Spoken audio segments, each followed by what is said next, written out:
Unis pour une ville plus apaisée et citoyenne.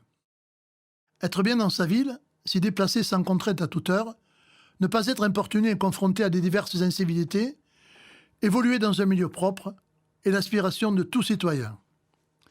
Il revient à la commune et à ses services d'offrir ce cadre de vie. Cela ne peut se faire qu'en collaboration avec les citoyens de notre ville qui doivent adopter des comportements adéquats. C'est la condition essentielle pour bien vivre ensemble. Ce vivre ensemble fera de notre ville un pôle attrayant pour les communes voisines et les personnes souhaitant s'installer dans la région. Réagir sur ces questions est une priorité et même un devoir par rapport à nos concitoyens.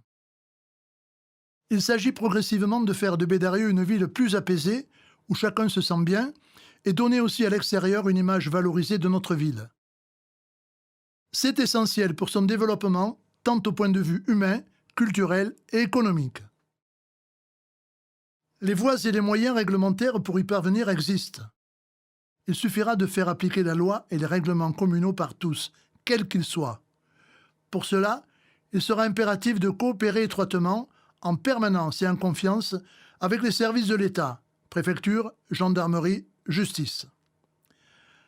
Dans ce dispositif, placé sous l'autorité du maire, la police municipale occupera une place centrale grâce à sa présence permanente et à sa connaissance approfondie de la ville.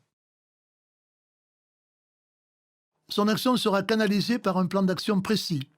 Ses missions particulières seront claires, notamment en ce qui concerne les incivilités et les comportements ne respectant pas les règles de vivre ensemble. L'adéquation mission-moyens sera réalisée en tenant compte des contraintes budgétaires et l'organisation sera adaptée si nécessaire pour une parfaite cohérence.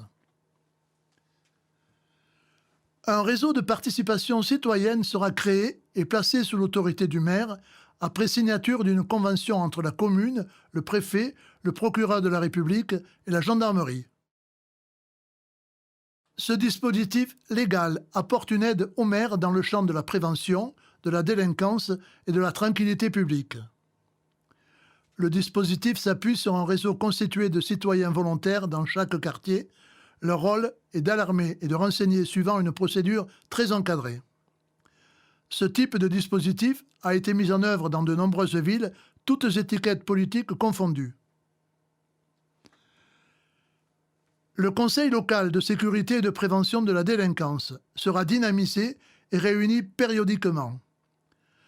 Ce conseil est constitué de représentants d'organismes au contact de la population et de la jeunesse, ainsi que de représentants de services de l'État. Son rôle est de synthétiser les informations remontées par chacun des participants, puis de définir les actions à mettre en œuvre par secteur, par organisme ou de façon conjointe. Le rappel à l'ordre sera utilisé chaque fois que nécessaire. C'est un dispositif de prévention de la délinquance proche du domaine pénal qui passe par un dialogue entre le maire et le procureur de la République. Il s'agit d'une injonction verbale adressée très officiellement par le maire pour des questions relatives à la sécurité, à la salubrité publique et à la sûreté. Le rappel à l'ordre ne s'applique pas aux faits qui constituent un délit ou un crime qui sont du strict ressort de la justice. Notre devise, persévérer. C'est-à-dire que ces actions doivent être menées dans la durée, avec beaucoup de volonté, mais sans oublier que la lutte contre la délinquance et les incivilités passe par l'éducation, donc l'école, et par la vie associative.